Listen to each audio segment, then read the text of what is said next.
అందరికీ నమస్కారం. నిన్నే వరిస్తా పార్ట్ 106. వేద్ కాలేజ్కి వెళ్ళటానికి రెడీ అవుతుంటే మన్విత వచ్చి వేద్ అని పిలుస్తుంది. వేద్ తనను చూసి కూడా చూడనట్టు ఉంటే మన్విత మళ్ళీ పిలుస్తుంది. వేద్ చిరాకుగా ఏంటి అంటాడు. కాలేజ్లో నా వర్క్ కూడా నువ్వే సబ్మిట్ చేసావంట కదా వేద్. ఈరోజు మనకు వైవా ఉంది, సో దాని మీద క్వశ్చన్స్ వేస్తే ఎలా ఆన్సర్ చేయాలో అర్థం కావడం లేదు, నాకు హెల్ప్ చేస్తావా అని అడుగుతుంది. వేదు తన బ్యాగ్లో నుండి ఒక ఫైల్ తీసి తన చేతిలో పెడుతూ మొత్తం ఇందులో ఉంది, వెళ్ళి చదువుకో అనేసి అక్కడ నుండి మళ్ళీ మిర్రర్ దగ్గరకు వెళ్తాడు. అంటే ఇది ఆర్కిటెక్చర్ రిలేటెడ్ సబ్జెక్ట్ వేద్, నాకు దీని మీద ఐడియా లేదు కదా, చదివినా అర్థం కాదు, అందుకనే కాస్త ఎక్స్ప్లెయిన్ చేస్తావా ప్లీజ్ అంటుంది మన్విత. వేద్ చిరాకుగా నాకు ఎక్స్ప్లెయిన్ చేసే అంత టైము ఓపిక ఇంట్రెస్ట్ ఏవీ నాకు లేవు, అర్థమైతే చదువుకో లేదంటే మానే అంటూ బయటకు వెళ్ళిపోతుంటే మన్విత వేద్ చేయబట్టుకుని ప్లీజ్ వేద్, వంశీకి కీర్తన్కి హెల్ప్ చేస్తావు కదా, నన్ను కూడా వాళ్ళనే అనుకుని హెల్ప్ చేయవా అంటుంది బాధగా. వేద్ మన్విత పట్టుకున్న తన చేతిని లాక్కొని వాళ్ళు అనుకుని నీకు హెల్ప్ చేయడానికి నువ్వేమైనా నా ఫ్రెండ్వా, నీలా వాళ్ళు నా ప్రేమ మీద నమ్మకం మీద మనసు మీద కొట్టలేదు, నా ఫ్యామిలీకి నన్ను దూరం చేయాలనుకోలేదు, better not to compare yourself with them అంటాడు సీరియస్గా. మన్వితకి కళ్ళల్లో కన్నీళ్ళు వస్తుంటే నేను చేసిన తప్పే ఒప్పుకుంటాను, కానీ తప్పును సర్దిద్దుకోవడానికి ఒక్క అవకాశం వేదు ప్లీజ్ అంటుంది. టూర్ నుండి మనం రిటర్న్ అయిన తర్వాత అడవిలో ఏం జరిగిందో తెలియక ఇలానే నేను నిన్ను అడిగాను, నీకు గుర్తుందా?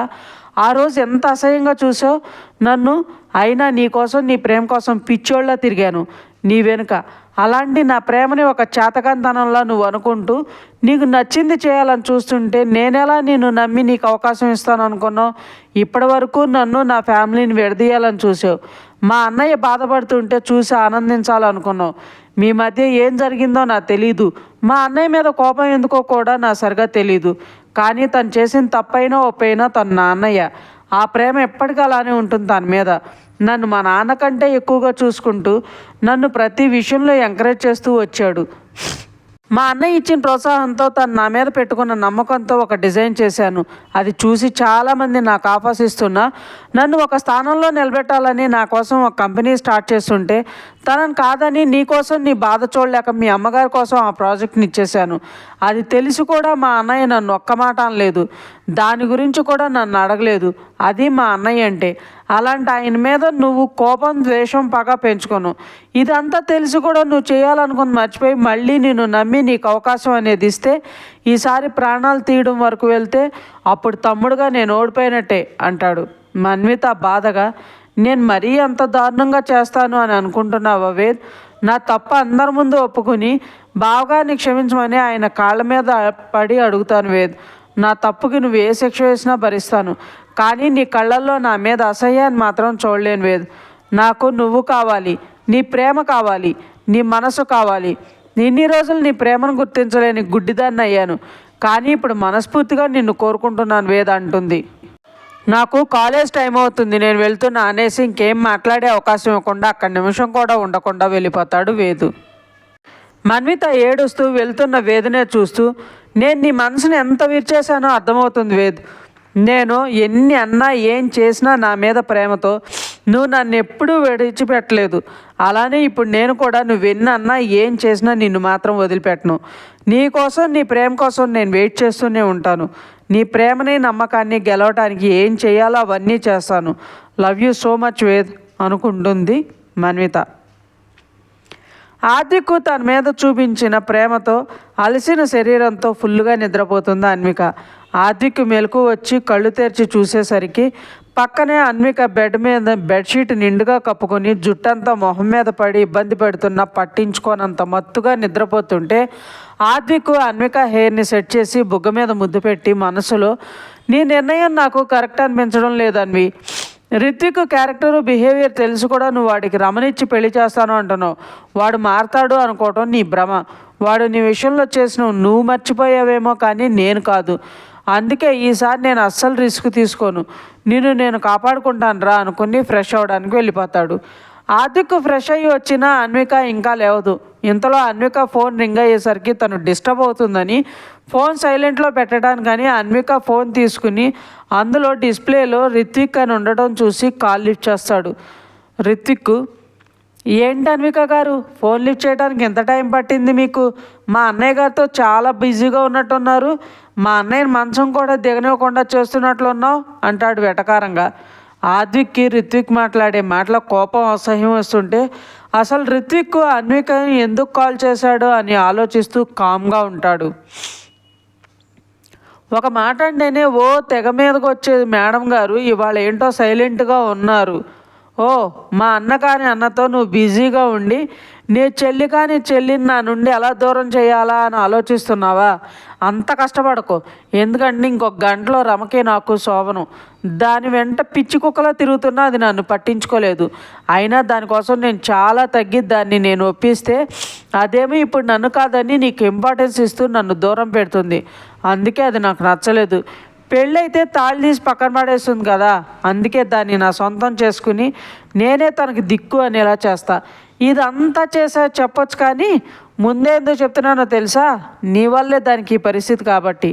అది నీకు తెలిసి నువ్వు భయపడి దాన్ని కాపాడటానికి వచ్చి అది ఏడవడం చూసి నువ్వు బాధతో ఏడుస్తూ నీ వల్లే తన జీవితం ఇలా అయ్యిందే అని కుమిలి కుమిలి ఏడవాలి కాబట్టి. మా ఇంటి దగ్గరలో ఉన్న ఎమ్మెల్యే గెస్ట్ హౌస్లో మా మొదటి రాత్రి. తీరిగ్గా వచ్చి నీ చెల్లిని చూసి బాధపడు. ఈ విషయం నీ మొగుడికి చెప్పావే అనుకో, నీ ప్లేస్లో వాడొస్తాడు. ముందే ఎమ్మెల్యేకి నీ మొగుడికి పడటం లేదు, అంతేనా? ఒంటరిగా ఎప్పుడెప్పుడు దొరుకుతాడా అని ఉన్నాడు. వచ్చాడనుకో నేను మాత్రం ఏం చేయలేను అని కాల్ పెట్టేస్తాడు. అంతా విన్న ఆదిక్ రిత్విక్ చెప్పిన ప్లేస్కి అన్విక ఫోన్ కూడా తీసుకుని వెళ్తాడు.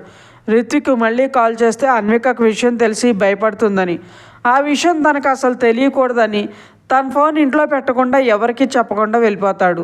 తను లేచేలోపు రమణ్ తీసుకురావాలని ఆలోచిస్తూ అన్విక కార్ తీసుకుని చాలా ఫాస్ట్గా డ్రైవ్ చేసుకుంటూ వెళ్తాడు ఆదిక్.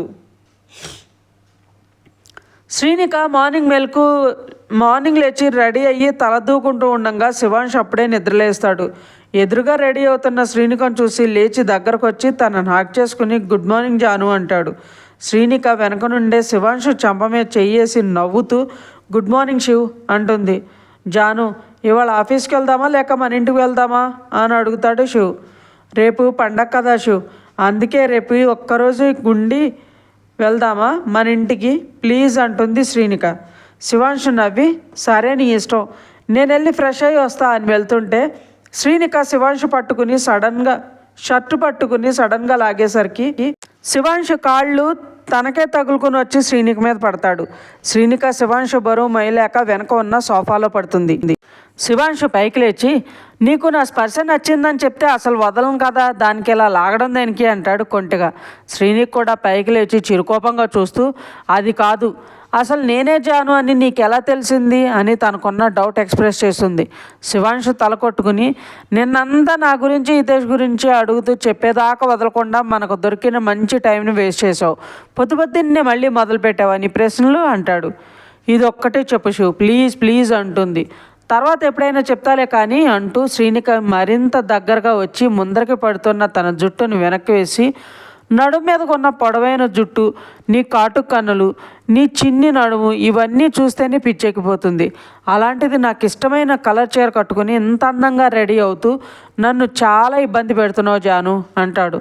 శ్రీనిక సిగ్గుపడుతూ పొగిడింది చాలు కానీ ముందు నేను అడిగిన విషయం చెప్పు శివ అంటుంది. ముందు నువ్వు చెప్పు, ఏంటి నన్ను శివ అని పిలుస్తున్నావు అని అడుగుతాడు శివాంశు. వంశగా మిమ్మల్ని ప్రేమించిన నా అవివేకంతో అందనంత దూరం చేసుకోబోయాను, కానీ నా మెడలో కోపంతో తాళి కట్టిన నా ప్రేమను నాకు దగ్గర చేసింది శివాంశగానే కాబట్టి నేను మిమ్మల్ని శివ అనే పిలుస్తాను. అంతేకాకుండా మిమ్మల్ని వంశ్ అని పిలిచిన ప్రతిసారి నాకు హితేషే గుర్తొస్తాడు. అలా పిలిచినప్పుడల్లా తన వల్ల మిమ్మల్ని దూరం చేసుకున్నాననే బాధ ఇంకా ఎక్కువ అవుతుంది శివ అంటుంది బాధగా. శివాంశు శ్రీనిక మొహాన్ని చేతిలో తీసుకుని నువ్వు ఎలా పిలిచినా నాకు ఇష్టమే, వంశ్ అయినా శివ అయినా, నిన్ను పిచ్చిగా ప్రేమించే నీ భర్తనే, నేను ఎప్పటికీ నీ తోడుగా ఉంటాను, నీ కష్టం అనిపించినా సరే నా ప్రేమని నీకు చూపిస్తూనే ఉంటాను, నిన్ను ఇబ్బంది పెడుతూనే ఉంటాను అంటాడు. శ్రీనిక అంటూ శివాంశ్ నాక్ చేసుకుని లవ్ యూ శివాంశ్ అంటుంది. శివాంశ్ నవ్వుతూ ఇదేంటి మళ్ళీ అంటాడు. నువ్వే అన్నావుగా శివుగా వంశగా ఎప్పుడూ నాతోనే ఉంటానని, అందుకే ఈ శివాంష్కే ఈ శ్రీనిక జాను తన ప్రేమను పంచుతుందా అంటుంది. శివాంశు తన నిదుర్ని శ్రీనిక నుదురుకు ఆనించి, మన ప్రేమ నిజమైంది జాను, అందుకే నాకు నువ్వు నీకు నేను అన్నట్లు దేవుడు కూడా మనల్ని దగ్గర చేయడానికి మనం పెళ్లి చేసుకునేలా చేశాడు అని ప్రేమగా చెప్తూ, అందుకే ఇప్పటి వరకు జరిగినవన్నీ మర్చిపోయి మనసులో ఏమీ పెట్టుకోకుండా ఈ శివాంశ్ మీద నీ ప్రేమను చూపించి నాకు దగ్గరైతే ఇంకా సంతోషిస్తానంటాడు కనుకొడుతూ. శ్రీనిక శివాంశు దూరం జరుగుతూ, సరే చూపిస్తాలే, కానీ నేనే జాను అని నీకెలా తెలిసిందో చెప్పు, అప్పుడే నీకు దగ్గర అవుతానంటుంది మొండిగా. మొండిదాను అని ఎప్పుడో అర్థమైంది, కానీ మరీ ఇంతలా అని అస్సలు అనుకోలేదే నేను అంటాడు శివ్. శ్రీనిక నన్ను మెచ్చుకుంది చాలు కానీ అంటుండగానే, విషయం చెప్పు అంటావు అంతేనా అని శ్రీనిక చేయి పట్టుకుని దగ్గరకు లాక్కుని వెనక్కి తిప్పి తన్ని హగ్ చేసుకుంటూ, నువ్వు ఎంత మొండిగా అడిగినా చెప్పనంటూ మెడ మీద ముద్దు పెడతాడు. శ్రీనికకి ఆ ముద్దు అలజడిగా అనిపించి కళ్ళు మూసుకుని, ఎందుకు చెప్పవు అంటుంది. శివాంశు శ్రీనిక మాటలో తడబాటు గమనించి మెడ మీద నుండి చెంప వరకు పెదవులతో రాస్తూ, విషయం చెప్తే కానీ నాకు దగ్గర అవునన్నావు కదా, ఎప్పుడు నువ్వే మొండిగా ఉంటే అలా, అప్పుడప్పుడు నేను కూడా అలా ఉండాలి కదా అంటూ చెవికి తన పెదవులు నానించి చెప్తూ ముద్దు పెడతాడు. శ్రీనిక శివాంశు చేస్తున్న పనికి నరాలు జూమని అనిపిస్తుంటే వెనక్కి తిరిగి శివాంశుని గట్టిగా హక్ చేసుకుంటుంది. శివాంశు నవ్వుకుని, చాలా సెన్సిటివ్ ఉన్నావు జాను, ఈ విషయంలో నిన్ను చాలా ఈజీగా టెంప్ట్ చేసేయచ్చు అనుకుని శ్రీనికను దూరం జరిపి నేను వెళ్ళి ఫ్రెష్ అయ్యి వస్తానని వాష్రూమ్లోకి వెళ్ళిపోతాడు. హక్ చేసుకుంటే చాలు, నా మీద ప్రేమ ఎక్కువ ఉంది కాబట్టి ముద్దుల వర్షం కురిపిస్తాడని నేను అనుకుంటే ఇలా నన్ను దూరం జరిపేశాడు. నా మీద కోపం వచ్చిందా, తనకు దగ్గర అవ్వాలని నేను చూస్తే ఇప్పుడు తన దూరం అవుతున్నాడు. ఒసే జాను, ప్రేమించిన వాడికి హద్దుల కండిషన్స్ అంటే ఓకే, కానీ మొగుడికి ఏంటే మెంటల్ దానా, చూడు ఇప్పుడు శివుకి నీ మీద కోపం వచ్చింది, అందుకే దూరం వెళ్ళిపోయాడు. ఎలా అయినా సరే తన కోపం పోగొట్టి ముందు తనకు దగ్గర అయ్యాక తర్వాత నిదానంగా తెలుసుకుంటాను. రేపు శివు బర్త్డే కదా, తనకు నైట్ సర్ప్రైజ్ ఇచ్చి నేనే తన గిఫ్ట్గా ఇచ్చుకుంటానని అనుకుని సిగ్గుపడుతూ రూమ్లో నుండి బయటకు వెళ్తుంది. శివాంశు వాష్రూమ్లోకి వెళ్ళి, నువ్వే జాను అని నాకు తెలిసినప్పటి నుండి నన్ను నేను కంట్రోల్ చేసుకోవడానికి ఇబ్బంది పడుతున్నాను. నీ మనసులో ఏముందో తెలుసుకోవాలని నన్ను నేను నిగ్రహంగా ఉంచుకుంటూ వచ్చాను. నువ్వు కూడా నాకు దగ్గరవుతూ గ్రీన్ సిగ్నల్ ఇచ్చేస్తుంటే చాలా సంతోషంగా ఉంది జాను. ఈ ఆడపిల్లలు పడిపోయే వీక్నెస్ ఈ మగాళ్ళకి ఎందుకు ఇచ్చావయ్యా దేవుడా. వామ్మో ఏముందో కానీ వీళ్ళల్లో వాళ్ళ కంటి చూపుతో, చేతి స్పర్శతో, తీయని మాటలతో, బొంగమూతితో కూడా మగాళ్ళని కొంగు పట్టుకుని తిరిగేలా చేసేస్తారు. కానీ జాను ఈ ఒక్కరోజు ఆగు, నా బర్త్డే నీకు స్పెషల్ డే అయ్యేలా చేస్తాను అనుకుని షవర్ ఆన్ చేస్తాడు. శ్రీనిక సిగ్గుపడుతూ బయటకు రావడం చూసిన అమృత గారు శ్రీనికని ఆట పట్టించడానికి, నీకు సిగ్గుపట్టడం కూడా వచ్చని నాకు అస్సలు తెలియదు జాను, శివ ఏదో చిలిపని చేసి మొత్తాన్ని నీలో సిగ్గుని బయటికి తీసుకొచ్చాడు అంటారు. ఏంటమ్మా అలా అంటావు, నేను ఆడపిల్లనే, అయినా నువ్వేంటి ఎలా మాట్లాడుతున్నావు అంటుంది శ్రీనిక. అమృత గారు నవ్వుతూ, ఎలా మాట్లాడాను, ఆడపిల్లలాగానే కదా మాట్లాడాను అంటారు. శ్రీనిక అమ్మ అని అరుస్తుంటే అమృత గారు నవ్వుకుని శ్రీనిక చేయి పట్టుకుని హాల్లో సోఫాలో కూర్చోబెట్టి తన చేతిని పట్టుకుని, ఇన్ని రోజులు నువ్వు ఎలా ఉన్నావో నాకు తెలియకపోయినా మీ అమ్మగా నిన్ను అర్థం చేసుకోగలను. నువ్వెంత బాధపడ్డావో, వంశకు దూరం అయిపోయానని, తన ప్రేమను పేరుతో మోసం చేశానని గిల్టీగా ఫీల్ అవుతూ ఎంతో నరకం చూసుంటావు. ఎవరో తెలియని వ్యక్తి చేతుల్లో నీ జీవితం వెళ్ళిపోయిందని నిరాశపడి ఉంటావు. ఇప్పుడు నీ జీవితం నీ చేతుల్లోకి వచ్చేసింది. నువ్వు కోరుకున్న ప్రేమ నీకు దక్కింది. ఇక మీదట ఎలాంటి ఆలోచన లేకుండా శివుని ఇబ్బంది పెట్టకుండా తన్ని సంతోషంగా దగ్గరవుజాను. ఇన్ని రోజులు నువ్వు చూపించలేకపోయిన ప్రేమని తనకు దగ్గరయ్యి చూపించు అంటూ శ్రీనిక మొహం వైపు చూసి, చిన్నపిల్లవు కాదు కాబట్టి నేనేం చెప్తున్నానో నీకు అర్థమయ్యే ఉంటుంది అనుకుంటున్నా అని చెప్పడం ఆపేస్తారు. శ్రీనిక తలెత్తకుండా, రేపు శివ బర్త్డే అమ్మ, ఈరోజు తన జీవితంలోకి నేను అడుగు పెట్టాలని, తనకు సంతోషాన్ని ఇవ్వాలని ఆగానంటుంది చిన్నగా. అమృత గారు ఆనందంగా, చాలా మంచి నిర్ణయం జాను, మీ మనసుల మధ్య ఉన్న దూరం అనుకోకుండా జరిగిన మీ పెళ్లితో చెరిగిపోయింది. ఇప్పుడు మీ తనువుల మధ్య బంధం మీ ప్రేమని, మీ మధ్య బంధాన్ని ఇంకో ముందుకు అడుగు వేసి ముందుకు తీసుకెళ్తుంది. మీరు సంతోషంగా ఉంటే చూడాలని మనస్ఫూర్తిగా కోరుకుంటున్నాను జాను. అలానే మాకు ఒక బుల్లి జానుని ఇచ్చేస్తే ఇంకా ఆనందంగా ఉంటామంటారు. శ్రీనిక తలదించుకునే అంటూ తలవుతుంది. అమృత గారు నవ్వుతూ, ఈ సిగ్గు రేపటి వరకు దాచుకో, లేదంటే రేపు ఇవ్వాలనుకున్న సర్ప్రైజ్ ఇవ్వాలే అయిపోతుందా అంటారు. శ్రీనిక పో అమ్మా అని మళ్ళీ రూమ్లో పరిగెడుతుంది.